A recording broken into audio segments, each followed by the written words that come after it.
Hello, so I'm making a new vlog.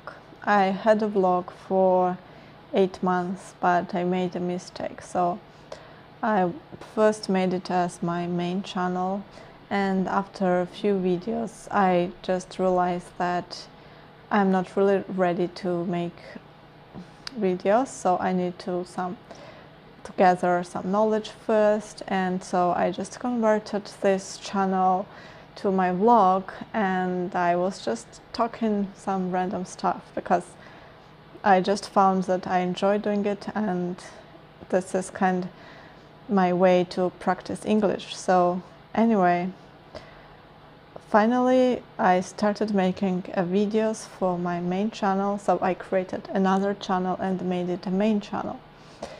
And I found that in Google search, when you search for my channel name, this vlog also shows up, and it was not really professional because there would be like videos like that and or even worse, like sometimes I would just shoot a smoothie that I made and just talk about something very random and like, anyway, I did not want that to show up. So first I made it private, then I changed ownership because I had these two channels with same email address, so that was affecting the search results, but no matter what I did, it would still show up. So then I actually found that Google assigns certain unique email address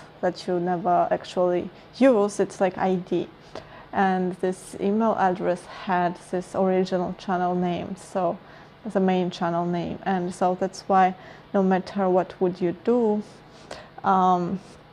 it would still show up in search results. So I had to close that down, to shut that down and open this new one. So that's a short story of all of that. It took me 2 minutes and a half.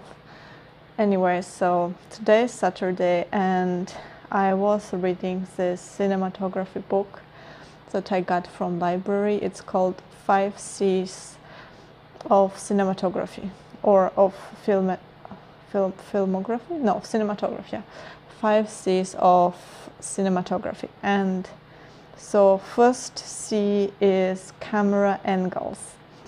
So I have been reading this book today on this sofa and I just almost fall asleep. Like that is the kind of technical book that kind of makes you very sleepy. And so I went back to my laptop and went to Facebook, and there was this video somebody shared about early films, early stunts that were made like in the beginning of 20th century.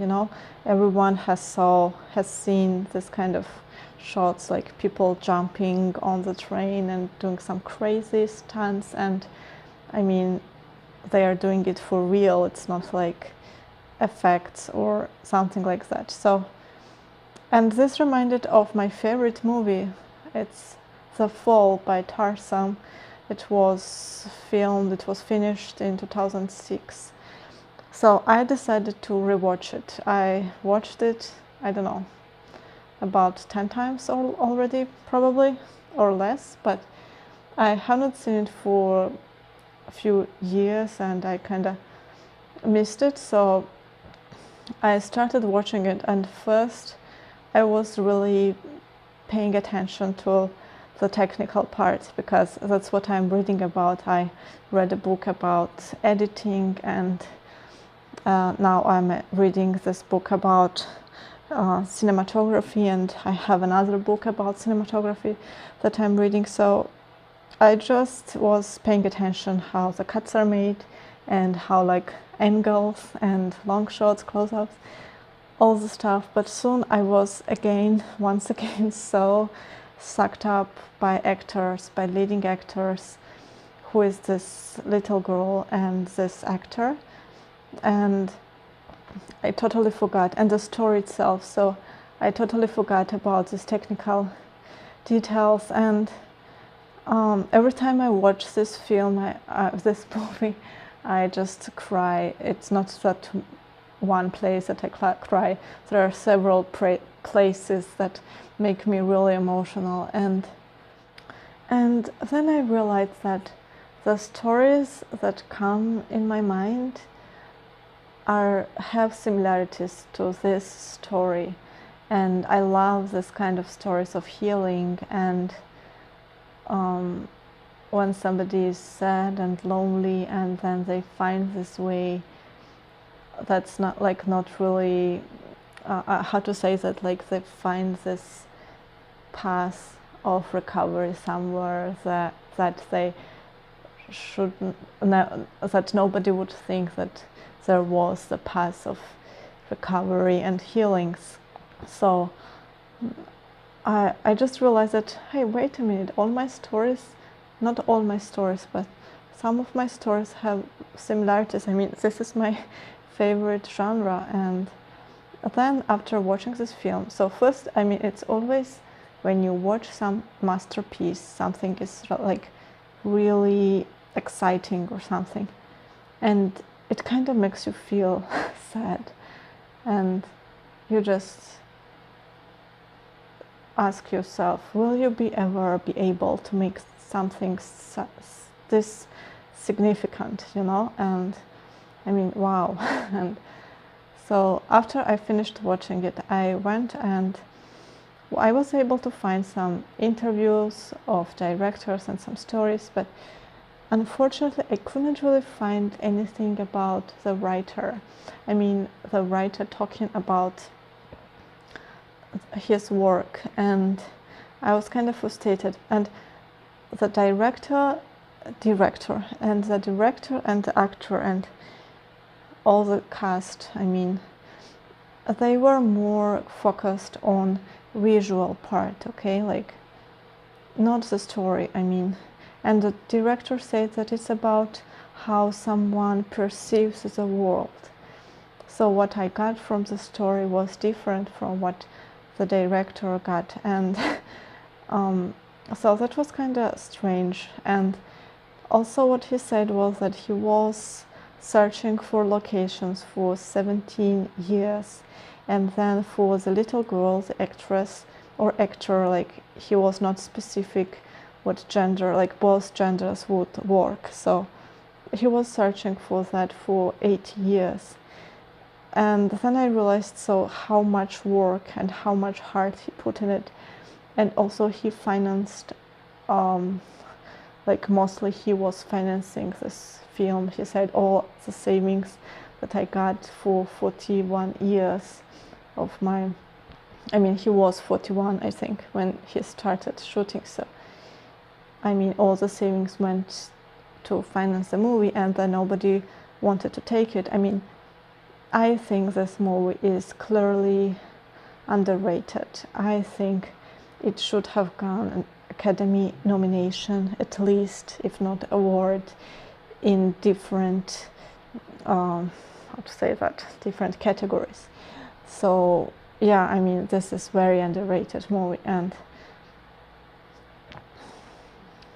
well, at least after hearing these interviews, that how much work was put into this film, you just understand that, I mean, then you don't feel so hopeless anymore, because you think like, wait a minute, if you put so much work in something, probably yes, it will turn out to be a masterpiece, like there is no other way.